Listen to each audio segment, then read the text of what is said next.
All right, let's tackle arterial blood gas interpretation. My goal here is to make this so simple that you'll have it mastered in just the next few minutes. Seriously, we're going to cut through all the confusion and get straight to the point. Does that sound totally impossible? I promise you it's not. In this explainer, I'm going to give you a foolproof system to do exactly that. This is the framework that gets you to the right answer and fast. So how are we going to do it? With this. This 4-question mantra is your new best friend.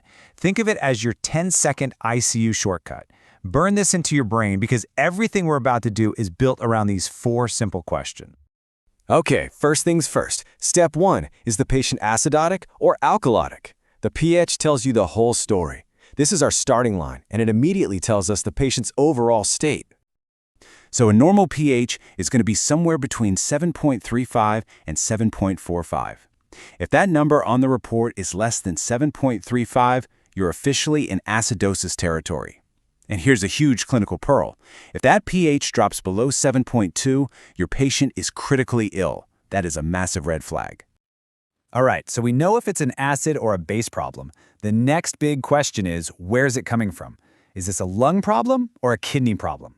And to figure that out, we're going to use a super simple and really powerful mnemonic, ROME. This little table here simplifies everything. ROME just stands for respiratory opposite metabolic equal. So what does that mean? Well, if the pH and the CO2 are moving in opposite directions, like one's going up and the other's going down, it's a respiratory issue. If the pH and the bicarb, that's the HCO3, are moving in the same direction, or equal, both are down or both are up, then you've got a metabolic problem. It's really that straightforward. So let's just boil it down. When you think CO2, I want you to think lungs. That's the respiratory side.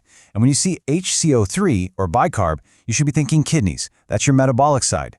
Knowing which one is messing with the pH tells you exactly where to look.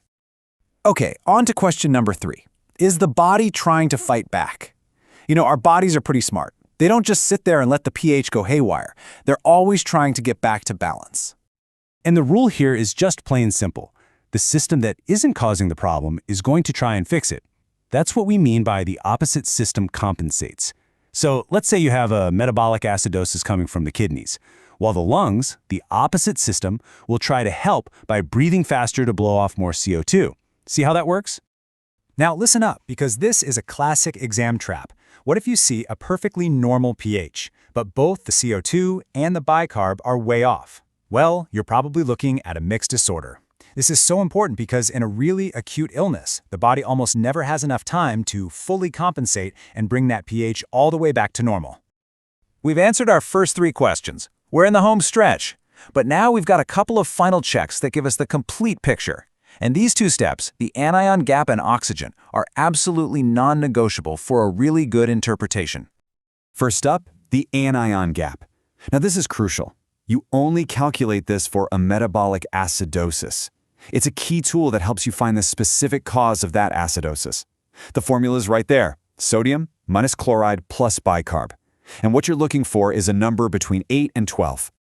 So what if that gap is high? You run through the gold mark mnemonic to figure out what's going on. Now, while all of these are important to know, I'll tell you that in the ICU, the cause you're going to see over and over and over again is a high lactate, lactic acidosis. And that brings us to our final question. Is the oxygen okay? You always have to check the PaO2. If it's under 60, your patient is in respiratory failure. Simple as that.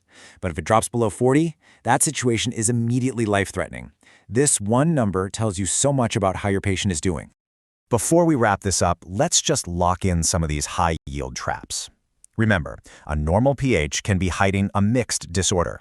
Severe acidosis, like below 7.1, usually means you need to be thinking about protecting their airway.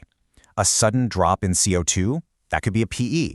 And if you see metabolic acidosis with a high lactate, you have to assume the patient's tissues are starving for oxygen until you can prove otherwise. You see, it all comes back to this one simple, powerful mantra. Acid or alk, lung or kidney. Is the body fighting back? And is the oxygen okay? This is the framework. This is what will get you the right answer every single time. So there you have it, a systematic approach to decode any ABG you see. But the real learning starts now when you actually apply it. So the real question is, how are you going to use this framework to make a difference for your next patient?